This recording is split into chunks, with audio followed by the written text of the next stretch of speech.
Tunamshukuru Mungu tena kwa kutupatia pumzi, ametuwazima tena pumzi yake kwa siku ya leo na tumejikuta tukiwa hai.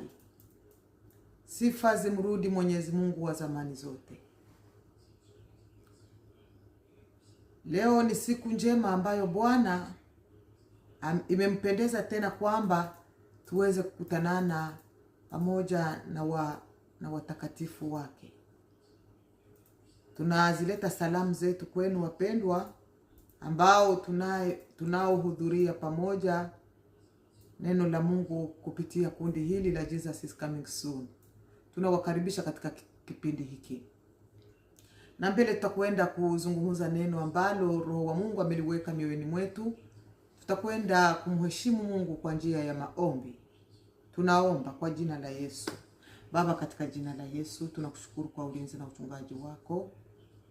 Asante kwa kutukirimia tena nguvu ya kuweza kuonekana mbele ya vyombo hivi kwa kulizungumza neno lako, kwa kuchangia neno lako pamoja na wapendwa wako hawa.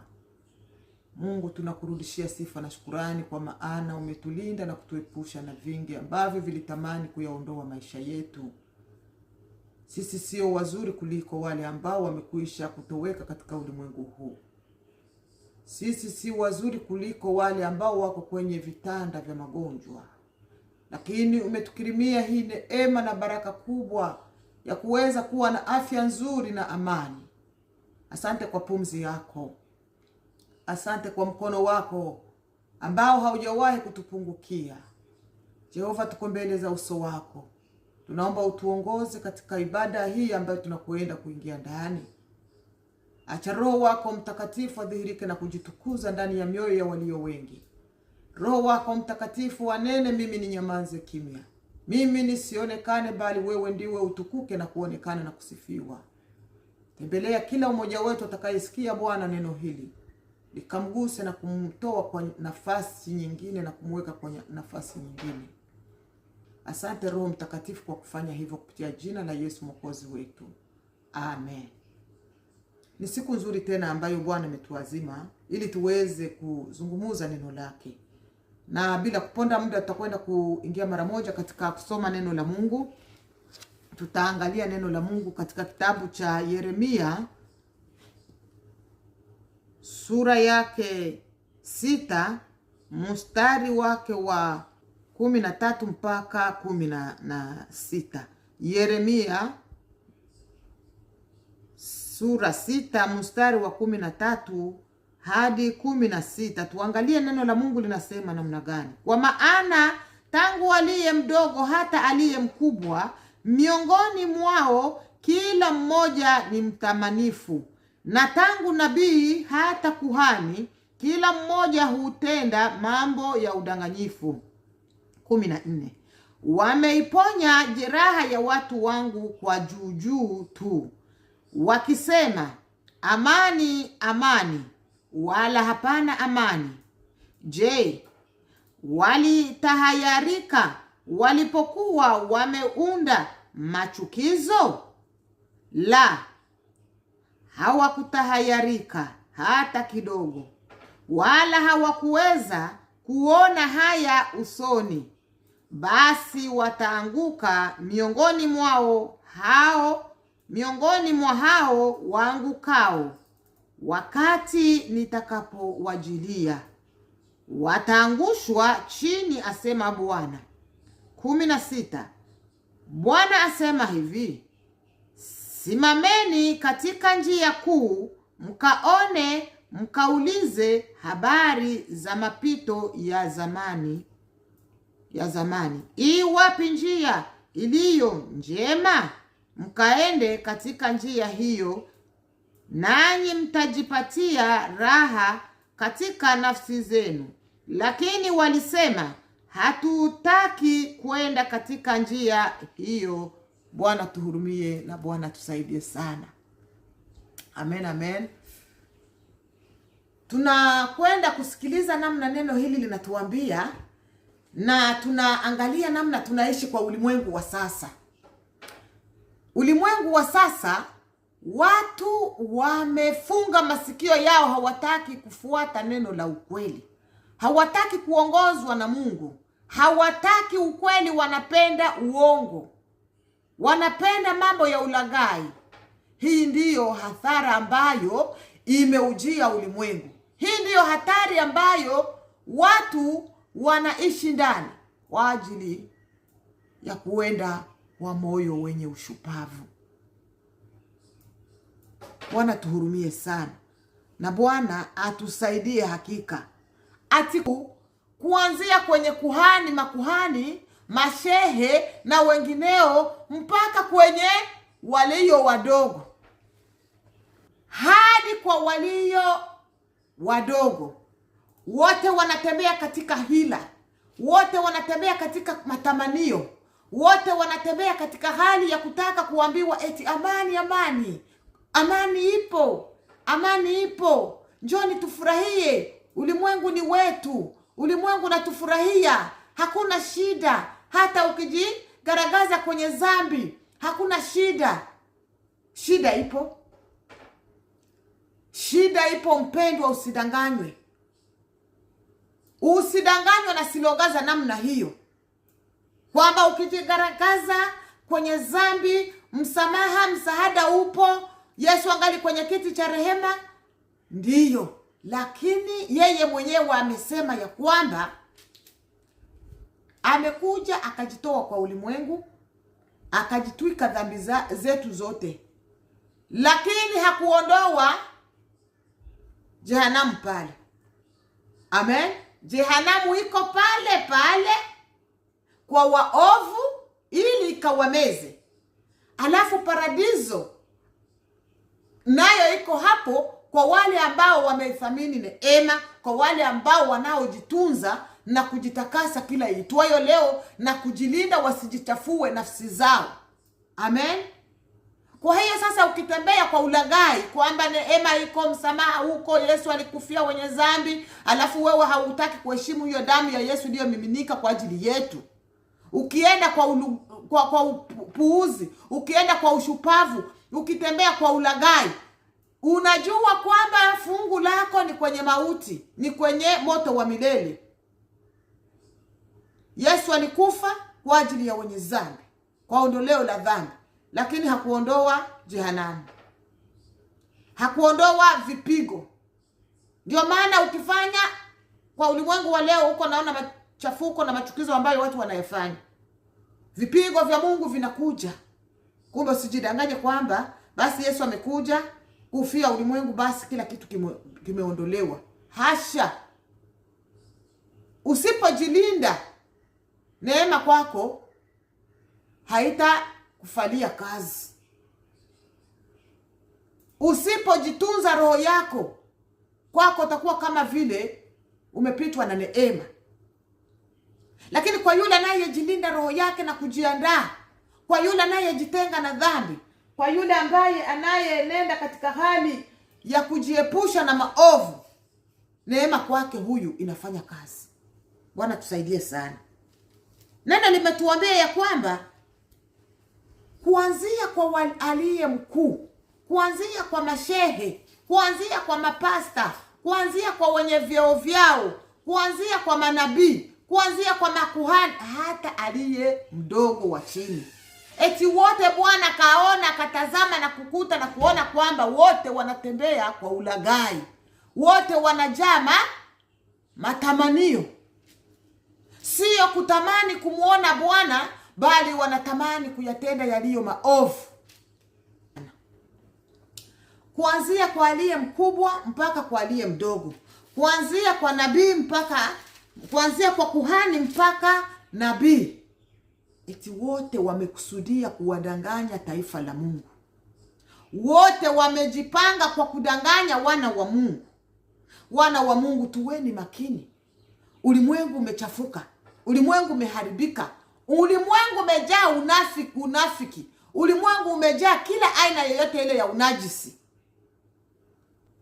Uzidi kutembea katika hali ya umakini, maana ulimwengu umechanganikiwa, ulimwengu umejawa na taharuki za kila namna, ulimwengu umejawa na ulaghai, ulimwengu umejawa na uongo, upotofu ndio unatawala ulimwengu huu. Ndio maana neno la Mungu limetuambia, tulisoma juzi, neno likatuambia ya kwamba eti Bwana akasema, najua mahali unapokaa ndipo palipo kiti cha enzi cha Shetani, lakini jilinde na kutunza roho yako na kuulinda wokovu ambao ni wa thamani Bwana alitupatia. Jitunze sana usije ukamuasi Mungu pamoja na hao waasi.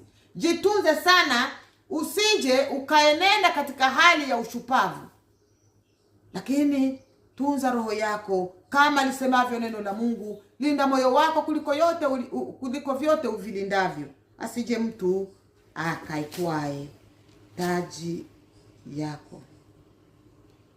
Shika sana ulicho nacho, asije mtu akaitwae taji yako. 14 inasema, wameiponya jeraha ya watu wangu kwa juu tu, wakisema amani amani, wala hapana amani. Haya ndiyo sasa mafundisho, haya ndiyo sasa mahubiri ya nyakati hizi ambazo tulizomo. Watu wanataka kukuambia kwamba hakuna shida, lakini shida iko. Watu wanaambia wafuasi wao au watu wengine kwamba hakuna shida, lakini hapo wanaona mbeleni kuna shida, lakini wanaambia msihofu, hakuna shida. Eti wanatangaza amani na wameona kwamba machafuko yameingia. Wanasubutu kutangaza mambo mema na hapa wanaona kumeharibika. Wanasubutu kuwadanganya watu kwamba njoni tufurahie ulimwengu, neema bado ingali pale pale, msamaha uko pale pale, bado Bwana hajachoka uovu wetu, bado Bwana angali anatusubiri, hautachelewa. Wengine wanaambiana kwamba avunja mfupa bado meno yangali. Furahia ujana wako, lakini neno la Mungu linasema ya kwamba mkumbuke Muumba siku za ujana wako. Neno la Mungu linasema tena, pasiwepo mtu atakaye udharau ujana wako. Mkumbuke Mungu siku za maisha yako. Mkumbuke Mungu siku za ajali mbaya. Mkumbuke Muumba wako siku hizi ni mbaya, wapendwa, tulizomo. Hizi siku ambazo tuko tunaishi ndani, hakika ni siku mbaya, ni siku za machozi, ni siku za huzuni. Asije akakudanganya mtu kwamba ni siku za amani. Hamna cha amani hapa. Neno la Mungu limetuambia na kutufundisha ya kwamba, kwa maana tangu aliye mdogo hata aliye mkubwa miongoni mwao kila mmoja ni mtamanifu, na tangu nabii hata kuhani kila mmoja hutenda mambo ya udanganyifu. Kila mtu anatamani adanganye mwingine. Ni wachache sana ambao wangali wanasemesha ukweli. Ni wachache ambao utawakutana wako wanakuambia neno la ukweli la kukuletea uzima. Lakini wengi katika ulimwengu huu ni kama wamepagawa na pepo za uongo. Ni kama wamepagawa na pepo za kutafuta mali kwa hali ya kuwadanganya wengine na kuwalaghai wengine. Bwana tusaidie sana wapendwa. Hii ndiyo shida kubwa ambayo imeuinamia ulimwengu huu wa sasa. Alafu kizazi chetu hiki ni kizazi chenye masikio magumu, ni kizazi chenye ukaidi, hakitaki kuelekezwa kwa mambo mema. Kinapendelea kudanganywa na kusikiliza yale ambayo mwili unatamani kuyasikiliza na kuyafuata. Ukiwaambia tazama Bwana yuko mlangoni yuwaja kumchukua bibi harusi, tangu tulizaliwa na mababu zetu walizaliwa wakafa, na sisi tumezaliwa wengine tumezeheka, mnatuambia Yesu anakuja haji, na Yesu mwenyewe haji. Sasa yule ambaye ameshakufa katika vita, je, hajakutwa na parapanda yake haijafika hapo? Je, yule ambaye amekufa kwa ajali ya gari au kwa ajali ya bike, je, huyo hayakutwa na parapanda yake? Je, yule ambaye alikuwa akizaa akafariki hajakutwa na parapanda? mwisho wake haujamkuta huyo ule ambaye amekufa akiwa kwenye kitanda cha magonjwa. Je, hauwezi kuona kwamba huyo parapanda yake imefika hapo? Mwana wa Mungu, acha ulaghai, acha kutembea kwa majivuno, acha kutembea kwa ushupavu. Hakuna cha amani hapa. Nakumbuka Bwana aliwahi kuniambia kwa mwaka uliopita kwamba watangazie watu mtakaposikia Tel Aviv imeingiliwa, imevamiwa, eti angalia, watangazie watu hakuna cha amani, hakuna amani, mnakwenda kuingia katika nyakati ngumu mbaya. Na Bwana kanipatia hiyo wakati ujumbe mwingi sana wa kuhusu ujio wake na vifo vya Wakristo na taabu za Wakristo. Leo tunasikia Nigeria Wakristo wanauawa kama wanyama. Tunasikia na nafasi nyingine Wakristo wanauawa kama vile hawana hata mafaa. Tunasikia hapo kwenye majirani zetu Tanzania na mahali pengine. Wakristo hatupendwi kwa ulimwengu sasa. Hatutakiwi, hatupendwi. Sijafafanua kwa undani. Ebu isikilize, alafu narudi nifafanue jambo hapa. Ni wajib, ni fardhi. Usipowaua, usipowapiga, wewe una dhambi. Ni dhambi kukosa kuwaua Wakristo. Ni Qur'ani. Na kama tutapelekwa kotini, ahlan wa sala. Mimi niko kotini mara 4. Kipelekwa tena mara ya 5. Ni ndio Qur'ani inavyosema. Na sisi maulama wetu, kwa sababu ya kutaka pesa kwa haramu, kisha kila siku mimi huwaambia. Tunasikia hapo kwenye majirani zetu Tanzania na mahali pengine, Wakristo hatupendwi kwa ulimwengu sasa. Hatutakiwi, hatupendwi. Hiyo inamaanisha na kutuonyesha ya kwamba hakika yaliyotabiriwa kutoka kinywani mwa Mungu kupitia manabii wake, hata kama watu waliyapuuza, hata kama watu waliyakinai, lakini yako yanatimilika. Ila ninakuja kukukumbusha wewe ambaye ungali na moyo wa kusikia neno la Mungu na kubadilika na kugeuza mwenendo wako, ujitahidi sana kutembea kwa makini. Maana ulimwengu huu umeikaliwa na muovu, naye muovu amejua ya kwamba siku zake zimebakia chache. Anytime Yesu anaweza kukuja kulinyakua kanisa. Dalili zake ambazo ametuambia kwa neno lake, hata kwa mijumbe tuko tunaziona, nyingi zimeshatokea na kutimilika na kufanyika. Kinachobaki tu ni kwa sekunde tu kidogo, parapande na lia na watakatifu tunanyakuliwa. Alafu wewe ambaye ulifungulia macho yako na moyo wako mambo ya ulaghai, mambo ya uongo, utajuta siku moja. Kwa sababu Yesu alisema hata mwana hajui siku wala saa, lakini wanafunzi walimwambia tupatie vigezo, tupatie dalili. Angalau tunaweza kujifunza kwa dalili hizo, tukajitahidi kujiandaa. Yesu akawaambia mtaona kila mahali vita, hakutakuwa amani mahali. Leo tunaona vita viko wapi wapendwa?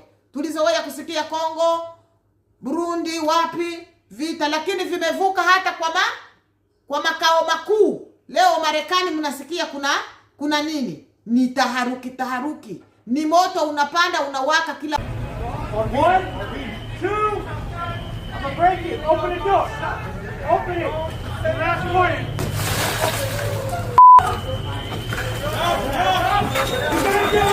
Ni moto unapanda unawaka kila mahali. Unasikia wapi?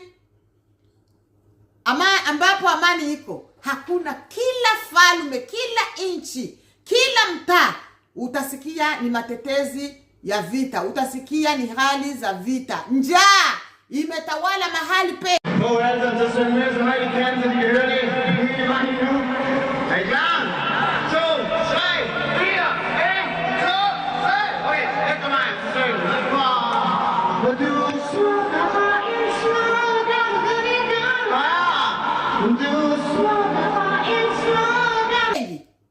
Sijui wa Mungu tuko tunayaona haya ili kwamba tufurahishe macho tu, wala tujiandae roho zetu.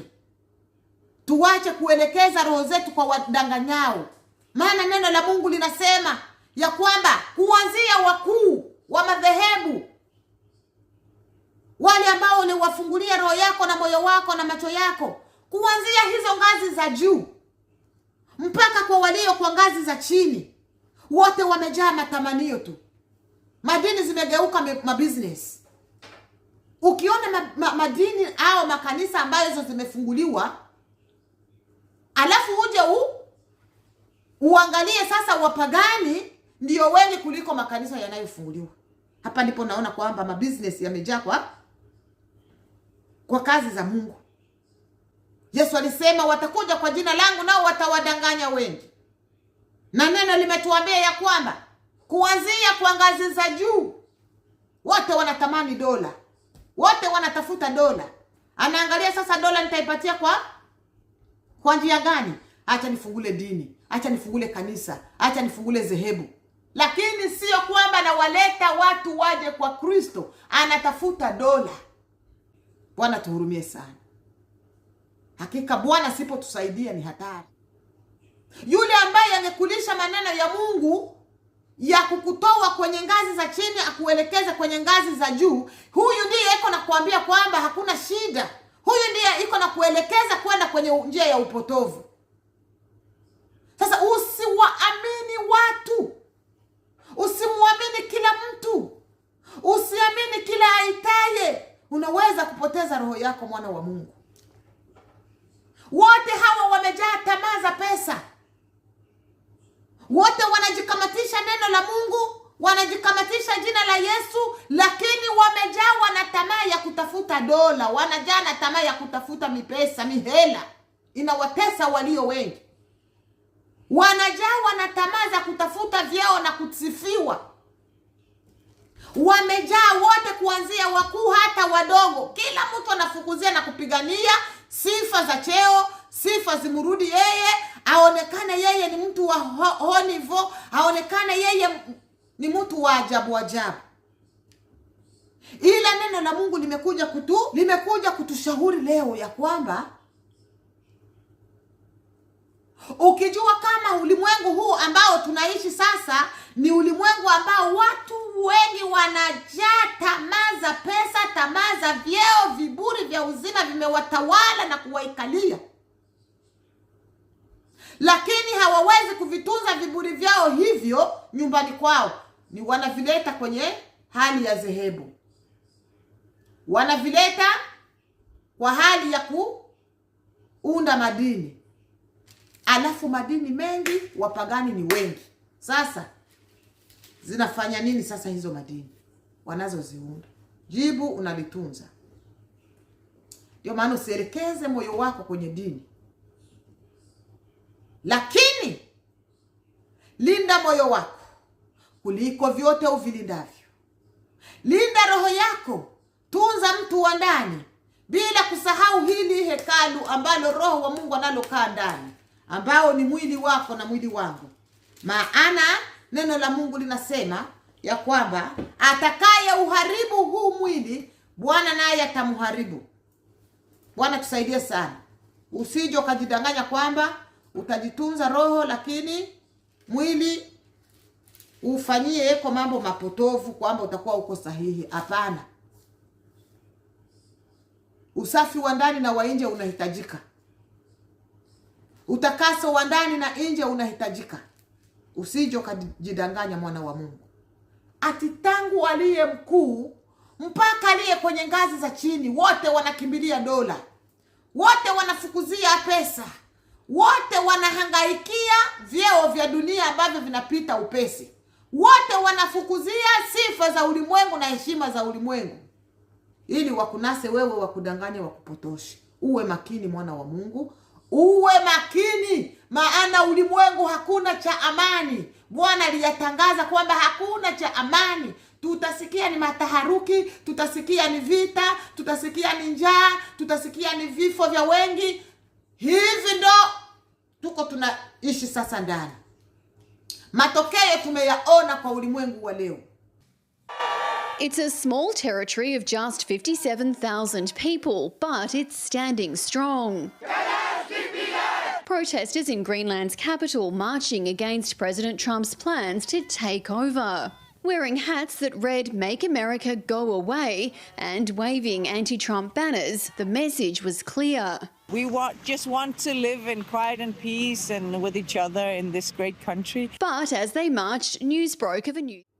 Kila mahali ukisikia ni vita, ni mashambulizi, ni njaa, ni vifo, ni taharuki za kila namna. Uko wapi mwana wa Mungu? Jiandae. Keshea roho yako. Neno limetuambia ya kwamba eti wameiponya jeraha ya watu wa Mungu juu tu. Wanakuambia maneno yenyewe yako soft. Hawaingii deep. Hawaingii deeply. Wanakuambia maneno ambayo yako maregevu ya kukukoka, ya kukukokota ili upotee uangamie pamoja na wao. Hawakuambii maneno ya kukuambia ukweli ambao unaumiza, lakini mwisho wa ukweli ule unakuponya na kukuondoa katika kuangamia. Eti wameponya jeraha za watu wa Mungu juu tu. Wamewaambia, wamewafundisha na kuwahubiria ya kwamba toweni, Bwana atawabariki. Lakini hawajawafundisha kutubu na kuacha dhambi. Maana neno la Mungu linasema atubuye dhambi zake, huyo ndiye atakaye samehewa. Lakini azifichaye dhambi zake hata samehewa wala hata okolewa. Lakini yule aziungamaye na kuziacha, huyo ndiye atapata nini? Msamaha. Lakini watu wanakuambia toa, kana kwamba Mungu anapewa rushwa na kubali rushwa. Wanakuambia toweni watumishi wa Bwana wawe mabosi. Toweni watumishi wa Bwana wawe wanapeleka watoto wao na magari kwenye shule. Toweni watumishi wa Bwana wasikose masuti. Niliwahi kuona watu wamoja walikuwa wanakimbilia sana kwa hilo kanisa, wakasema sasa hili kundi letu tunapashwa kufocus sana, tumuuzie mchungaji hata maveste 4, sio vibaya. Lakini je, ndani ya wale wa Kristo hakuna mtu ambaye amekosa ada ya shule ya watoto? Je, katika lile kundi hakuna mtu ambaye amelala siku 2 bila kukula, amekosa chakula cha kuwalisha watoto? Lakini nikaja kuchunguza katika ile hali ya kuuzia mchungaji masuti 4 ambayo ni programu walichukua. Yule ambaye alikuwa anasimamia alikuwa anataka sifa kwa mchungaji ili akuzwe cheo. Ili mchungaji aone nani alileta hii idea. Hili wazo lilitoka kwa nani? Ni kwa fulani, atampandisha cheo. Hata kama mtu hawezi kuzungumza, lakini utaona matamanio yake ni haya.